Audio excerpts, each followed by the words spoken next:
Whether you're stoked to visit the planet Batuu when Star Wars Galaxy's Edge opens in Disney's Hollywood Studios, or you really couldn't care less about it, this new land will impact all Walt Disney World guests in known and unknown ways. Right now we can only speculate about crowd sizes in the new land, wait times for the ride, and how it will be received by guests overall. However, we do know many of the ways the park expansion will impact guests on our own planet over the next several months. For instance, we know that over the past year plus, the cost of parking, food and beverage items, as well as tickets and annual passes have all increased substantially. We also know there'll be extra magic hours for 2 months this fall, and we know that Disney's new Fastpass Plus tiers in Hollywood Studios will begin the day Galaxy's Edge opens. I'm Heather with Seeking the Magical, and sadly I can't do anything about the price hikes. However, I can prepare you for how to handle extra magic hours and the new Fastpass Plus system. Today I'll walk you through what these changes mean and the best strategies and tips for how to maximize your time and manage the crowds in Hollywood Studios. Thank you for taking the time to watch. It means so much to us, and we'd love for you to like this video and subscribe to our channel while you're here. That feedback lets us know you want more content like this, and we're always happy to oblige.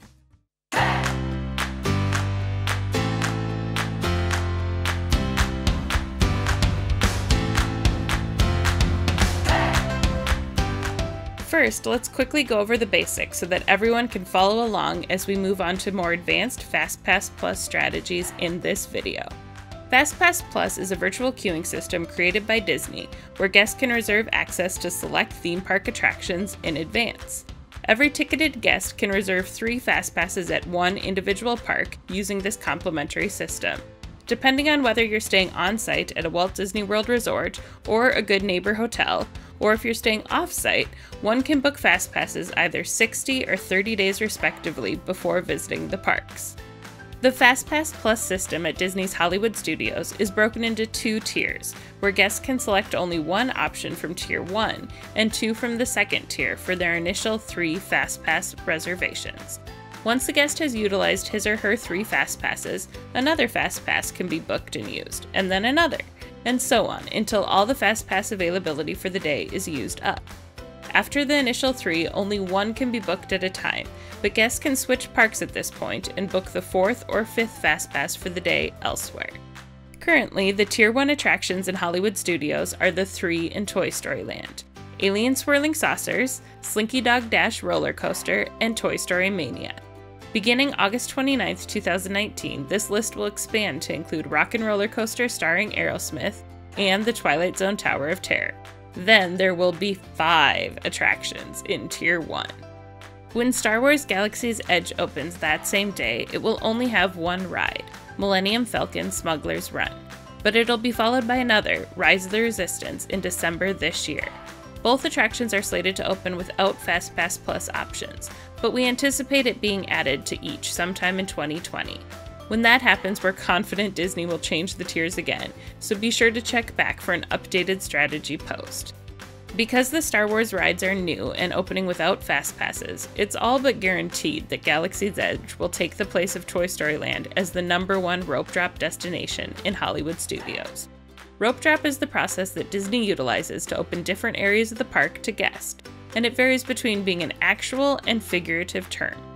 Let's say Hollywood Studios is slated to open at 9 a.m. on a given day. Guests with breakfast reservations prior to park opening may be allowed in as early as 7:45 a.m., while guests without reservations may be allowed in as early as 8:15 a.m. or later. When guests are admitted, though, they don't have free reign at the place. They're either allowed to proceed to their breakfast, or they're stopped by a rope or ribbon held by cast members or a chain of cast members at a set point. Generally, this point is at the end of Hollywood Boulevard in the studios. Then, usually around 20 minutes prior to actual park opening, the cast members will either pull the rope and proceed, or just proceed in a line, walking guests back to different lands. Rope dropping a park means being there when this process happens.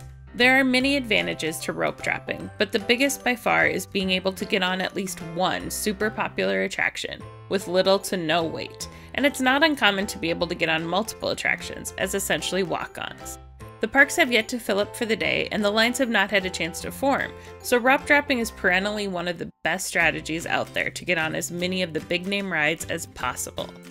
Rope drop sometimes occurs twice in one day if a park has extra magic hours prior to the official park opening.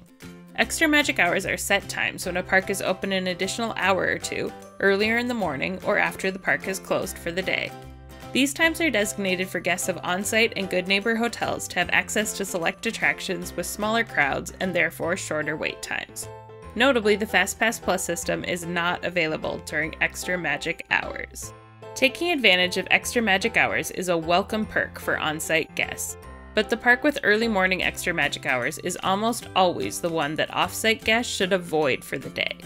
This is because early morning extra magic hours put a major damper on the benefits of rope dropping and generally spike attendance numbers overall in the park for the whole day. It's true, the earlier one gets to the park, the better for crowds. But it's also obviously true that rope dropping does not mean the same thing if there are already tens of thousands of people in the park before you.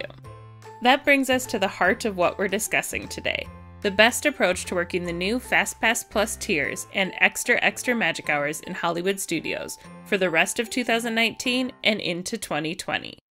As I mentioned earlier, there are extra magic hours in Hollywood studios this fall, beginning Sunday, September 1st through Saturday, November 2nd, from 6 a.m. until 9 a.m. daily. All the newly designated Tier 1 attractions, along with Millennium Falcon Smuggler's Run, will be open without Fastpass running for 3 hours prior to regular park opening. This is going to be the best time to get in to see the new land and get on the ride with shorter wait times for on-site guests. Please note though, shorter wait times does not mean short. When Pandora opened in Animal Kingdom, the lines for Flight of Passage were 3 hours long on average. That's an average, meaning they regularly exceeded 4 hours, and even topped out around 6 a few times.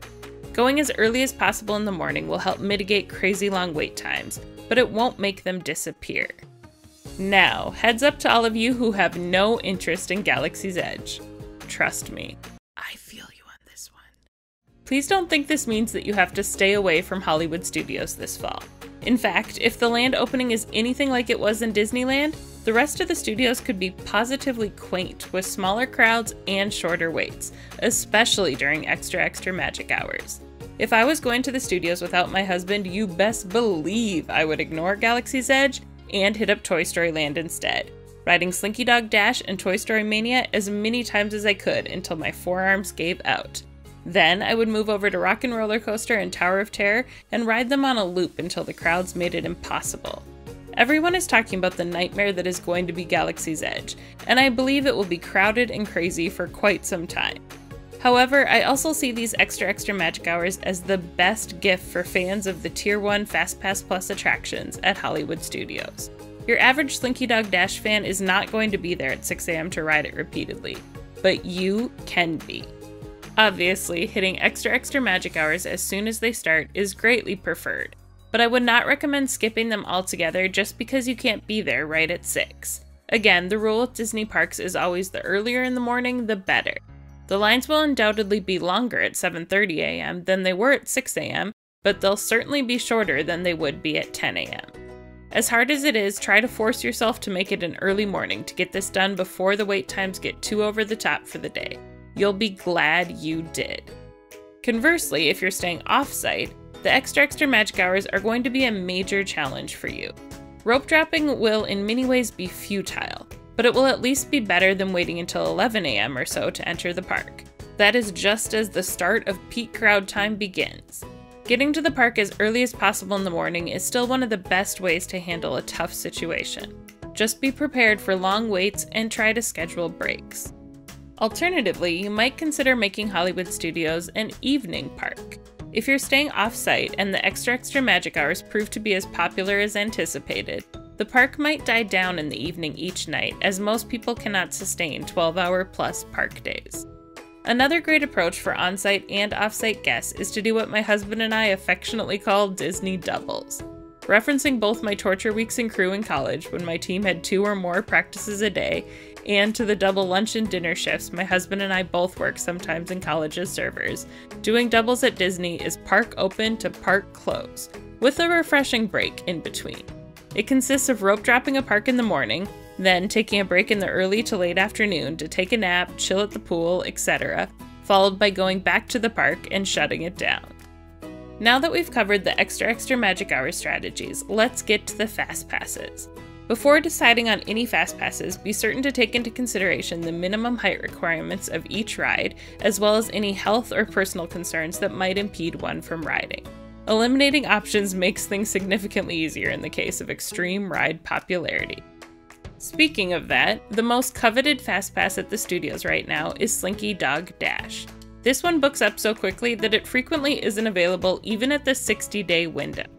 You see, on-site guests are allowed to book fast passes 60 days out from the beginning of their reservation for up to 10 days of their stay.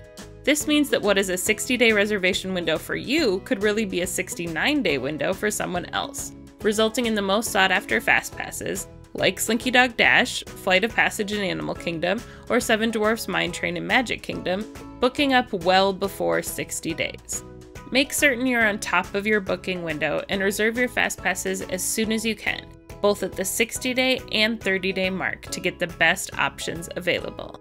Assuming Slinky Dog Dash is of interest to you, grab this fast pass first if it's available on any of your desired days. If Slinky Dog Dash isn't available, the ride with the second longest lines on average is Rockin' Roller Coaster. This is a solid bet for a fast pass, but it does have a single rider line that can frequently shorten the wait. Note that sometimes it can be just as long or longer than the regular line though. It varies, and may not be the best fit for your party. The next most popular options are essentially a tie, average wait times wise, between Tower of Terror and Toy Story Mania. Both are incredible, and both are deserving of a fast pass. I must note that of the rides to have to wait in the standby line for in this park, I would pick either of these two, as their queues provide more shade, or even indoors, and they're very well themed. Toy Story Mania is essentially my favorite ride ever, so doing it just once a day is not good enough for me. Thankfully, I think their queue is fun, and 40 minutes or so goes by quickly. Finally, Alien Swirling Saucers is the last Tier 1 option on this list for a reason. It's the ride that needs it the least, as it's the least popular and has the shortest wait times on average of the Tier 1 attractions. Ignoring special circumstances like a child that is obsessed with this ride, we do not recommend this one as a Tier 1 selection. That's not to say it's a bad ride. It's fun, just pretty standard and with shorter wait times than the others. Once you've selected the FastPass Tier 1 option in Hollywood Studios that's best for you, it's time to move on to Tier 2. Tier 2 is mostly full of shows, where FastPasses are rarely truly necessary, but of course they're always desirable, as they reduce wait times and provide superior seating in most cases. The main exception to this rule is Star Tours, The Adventure Continues. This is an actual ride instead of a show, and the wait times can be very long. If you have interest in riding this attraction, we recommend it as one of your two initial FastPass Plus Tier 2 options. The only option we typically do not recommend is using one of your initial Tier 2 FastPasses for the Fantasmic show. This is because the show is at the end of the day, so one of your FastPasses will be taken up all day long waiting for it and stopping you from booking any additional FastPasses. There are a few exceptions where it makes sense logistically to do this, but it always comes at a hefty cost time and efficiency-wise.